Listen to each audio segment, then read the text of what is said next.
Gantung Jokowi. Gantung Jokowi. Merdeka. Gantung Jokowi. Gantung Jokowi. Gantung Jokowi. Gantung Jokowi. Gantung Jokowi. Gantung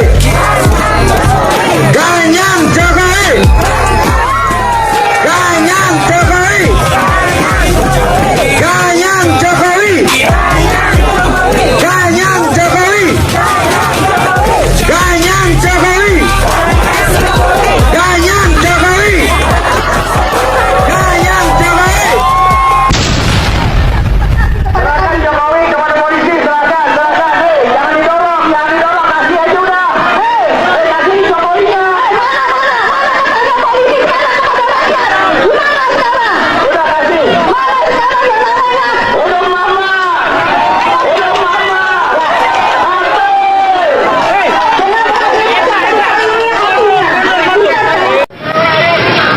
Massa yang tergabung dalam Koalisi Indonesia Melawan memulai aksi dengan melakukan long march dari Tugu Maputo yang menjadi perbatasan kota Solo.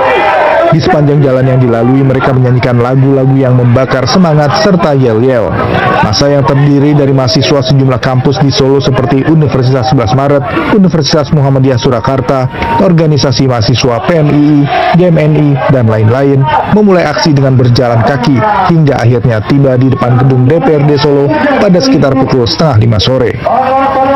Mereka bergantian melakukan orasi meneriakkan tuntutan mereka, yaitu adili rezim Jokowi, kecam represivitas aparat, serta selamatkan demokrasi Indonesia.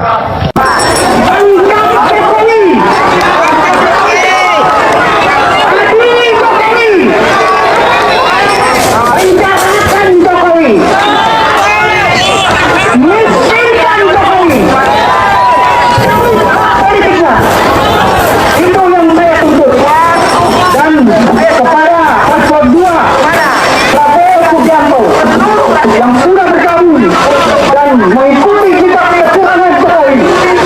Ingat, rakyat tidak cinta, rakyat tidak bisa dibohongi. Untuk itu, saya akan terus menuntut dan kepada Tito Karnavian yang sedang menjabat menjadi menteri pada saat ini. Jangan seenaknya menunjuk pemimpin-pemimpin daerah. Hanya itu yang ingin saya sampaikan.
Akan panik lebih keras.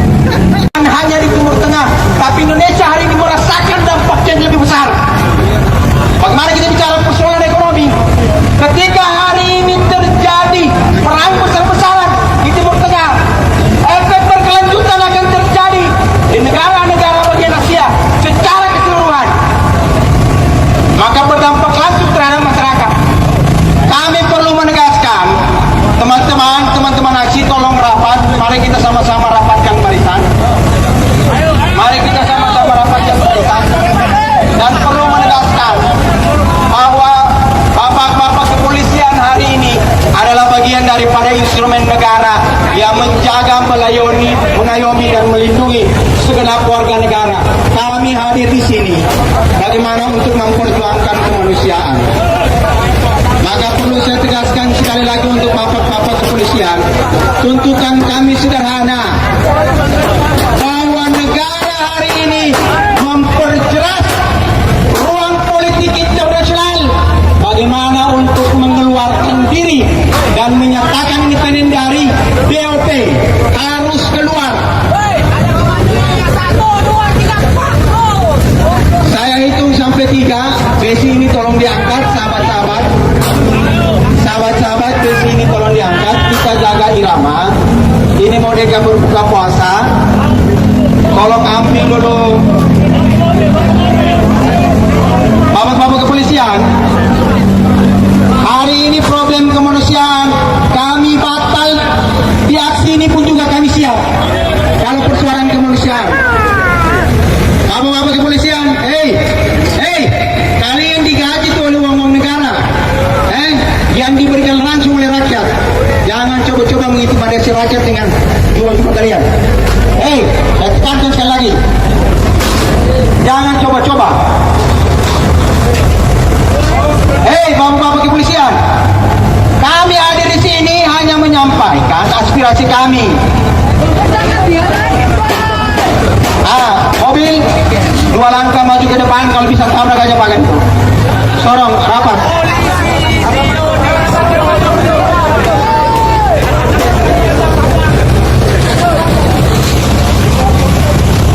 Kalau tidak ini pagar dibuka, besok kami datang lebih besar dan boikot ke Dubes Amerika. Setelah itu kami boikot istana negara karena menganggap bahwa masyarakat hari ini tidak mampu menyampaikan aspirasi di depan publik. Maju rapat pagar, kasih bibir mobil rapat pagar. Baik, sahabat-sahabat tenang dulu. Bapak-bapak kepolisian, sekali lagi siapapun yang bertanggung jawab hari ini atas pagar-pagar ini, kami meminta agar kemudian dibuka pagar-pagarnya. Bapak-bapak, mohon izin bapak-bapak, Pak Buam. Kenapa dicoba pagarnya dibuka? Karena hari ini PBPM harus tetap melakukan aksi simbolik memboikot kantor Kedubes Amerika Serikat. Sahabat-sahabat, bongkar aja sahabat-sahabat kalau gitu. Baik, satu, dua, maju sahabat-sahabat, bongkar. Bongkar aja itu sahabat-sahabat. Buka pagarnya. Mobil agak menunjukkan mobil. Sahabat-sahabat tetap satu komando sahabat-sahabat. Buka pagarnya. Dan kita akan masuk untuk kemudian melakukan boikot terhadap kantor Kedubes Amerika Serikat. Kantor Kedubes sahabat-sahabat.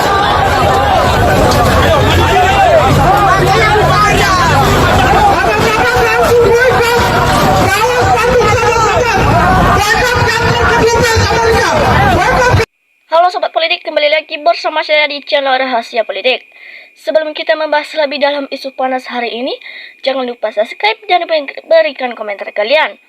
Nah Sobat Politik, apa yang baru saja kita saksikan bersama bukan sekadar riak kecil di permukaan, melainkan sebuah gelombang besar pergerakan rakyat yang tampaknya sudah tidak baik lagi terbendungi ratusan ribu massa dari berbagai elemen, mulai dari rekan-rekan mahasiswa, aliansi buruh, petani, hingga para pakar serentak turun ke jalan. Titik-titik utama di kota-kota besar seperti Jakarta, Solo, Surabaya, Medan, hingga Makassar mendadak memenuhi dan memanas oleh lautan manusia yang berkumpul dengan satu suara hati yang sama. Tuntutannya tidak main-main, Sobat Politik. Mereka mendesak penegakan hukum yang menuntut agar mantan Presiden Joko Widodo diadili atas yang mereka sebut sebagai rentetan rapor merah selama 10 tahun masa jabatannya.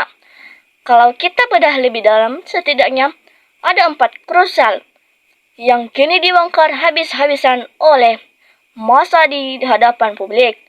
Yang pertama, isu seputar keabsahan dokumen pendidikan. Tuntutan akan transparansi total ini kembali mencuat di atas mobil komando. Demo dengan desakan yang sangat keras dari para koordinator aksi. Nah, teman-teman, yang kedua, persoalan tentang ekonomi negara. Di masa menyoroti lonjakan utang negara yang sangat signifikan dari awal tahun 2014 tinggal akhir masa jabatan, ditambah lagi dengan sorotan tajam pada pengawasan anggaran infrastruktur hingga penyaluran dana bansos. Yang ketiga adalah dugaan penyalahgunaan wewenang. Kebijakan-kebijakan yang dinilai publik hanya menguntungkan kroni kelompok tentunya dan dianggap melenggengkan kekuasaan dinasti politik. Dan yang keempat adalah penelusuran aset. Pada masa mendesak pemeriksaan tetap terhadap lonjakan harta kekayaan keluarga pejabat yang dinilai naik secara drastis dalam waktu 1 dekade. Namun sobat politik, babak baru yang paling mengejutkan justru datang dari reaksi istana kepresidenan saat ini. Kabarnya, setelah mendengar aspirasi langsung dari masyarakat, Presiden Prabowo Subianto mengambil langkah yang dinilai sangat berani. Beliau menegaskan kembali komitmennya di hadapan pimpinan penegak hukum bahwa di negara ini tidak ada satupun orang yang kebal hukum, siapapun, jika didukung oleh bukti dan laporan yang valid, wajib diproses demi keadilan dan transparan. Ya, tentu saja dinamika ini menuai reaksi yang sangat beragam dari netizen. Di satu sisi banyak yang memberikan dukungan penuh bagi para pejuang keadilan di lapangan agar hukum ditegakkan seadil-adilnya tanpa pandang bulu. Namun, ada di sisi lain tidak sedikit pula masyarakat yang bersikap skeptis. Muncul pertanyaan kritis di kolom komentar. Apakah ini akan menjadi langkah-langkah penegakan hukum yang sejati? Ataukah situasi ini justru akan berbalik menjadi ujian politik yang bisa menggoyang stabilitas pemerintahan saat ini? Jika penegakan hukum dirasa jalan ini di tempatnya, bukan tidak mungkin ketidakpuasan publik justru akan mengarah langsung pada kredibilitas kepemimpinan yang sekarang. Nah, teman-teman, sekarang mari kita melihat berbagai pendapat dari teman-teman kita. Nah, teman-teman, di sini teman kita Munawar memberikan tanggapannya. Polisi, jika benar kalian penegak keadilan bukti, jangan tutupi penegak kebenaran yang bertindak. Nah, teman-teman, di sini teman kita Abdus Syakur juga memberikan tanggapannya. NKRI tidak akan aman kalau Jokowi tidak diadili. Nah, teman-teman, teman kita Enik Winarti memberikan tanggapan yang sangat luar biasa. Selama masih ada pengibul negara tetap dalam kondisi tidak baik-baik saja karena demi ambisi berbagai cara dilakuin. Nah, teman-teman, di sini teman kita Shulki juga memberikan tanggapannya. Semoga berubah selama ini pencitraan rekayasa pembohongan publik adalah kemunafikan. Nah, di sini teman kita Maruril juga memberikan tanggapannya. Kalau orang jadian ini tidak cepat ditangkap dan dimasukkan kandang macan, orang ini jadi virus NKRI. Nah, teman-teman, di sini teman kita Titien memberikan tanggapan. Melihat rakyat yang sudah sangat lelah, akankah akar permasalahan bisa diatasi? Nah, di sini teman kita Jabaru juga memberikan tanggapannya. Tangkap otak provokatornya karena sudah bikin gaduh negara ini. Nah, teman-teman, kita lanjut. Teman kita Samiono juga memberikan tanggapannya. Jokowi PKI kali 1000 ditangkap, diproses, diadili, dihukum, pati gontong itu paling tepat. Nah, di sini teman kita Kastu juga memberikan tanggapannya. Hanya Termul yang bilang Jokowi baik, cuma segelintir orang hanya yang terima jabatan, amplop, dan sembako. Nah, teman-teman, kita lanjut. Teman kita Cahaya juga memberikan tanggapannya. Sudah saatnya hukum karma terjadi pada presiden palsu dan Termulnya. Nah, teman-teman, kita lanjut. Teman kita memberikan tanggapan yang sangat meriuhkan seluruh rakyat. Kalau betul penegak hukum jujur urus kasus, Jokowi hanya satu lembar itu bertahun belum tuntas. Ini penegak hukumnya yang mau atau takut Jokowi PKI masuk senjata penjara. Sudah jelas memalsukan ijazah dari dokter DRS ke IR untuk sidang. Itu sidang pun Jokowi tidak mau hadir. Apakah penegak hukum punya nyali? Apa mau bekas presiden masuk penjara? Nah teman-teman, kita lanjut. Teman kita Marfuati juga memberikan tanggapannya. Semoga Allah melindungi para pejuang negara dan para pejabat rakyat dan negara tercinta ini. Nah teman-teman, kita lanjut. Teman kita Mina juga memberikan tanggapannya.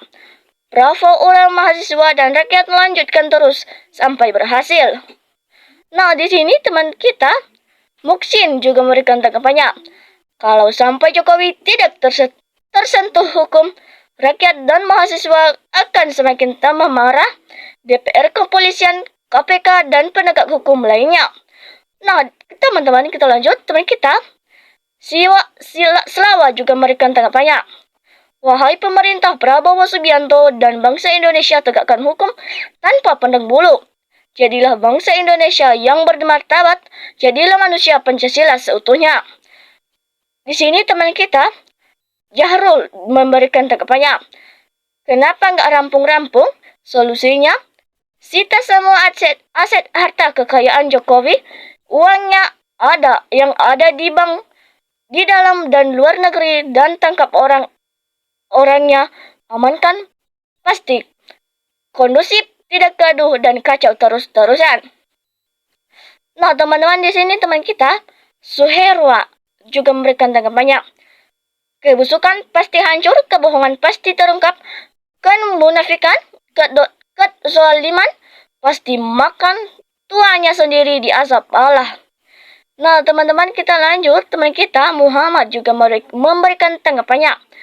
Lain Indonesia aspirasi, rakyat diabaikan saja, gak ada perbaikan. Nah teman-teman, di sini teman kita Iman Syafid juga memberikan tanggapannya. Kenapa polisi taat pemerintah atasan kalau pemerintah itu gak berpihak pada rakyat, lalu kenapa berpihak pada si pengkhianat dan penjahat negara? Nah teman-teman, demikian saja isu panas hari ini, dan jangan lupa saksikan isu panas yang tak kalah menarik berikutnya. Salam NKRI, harga mati.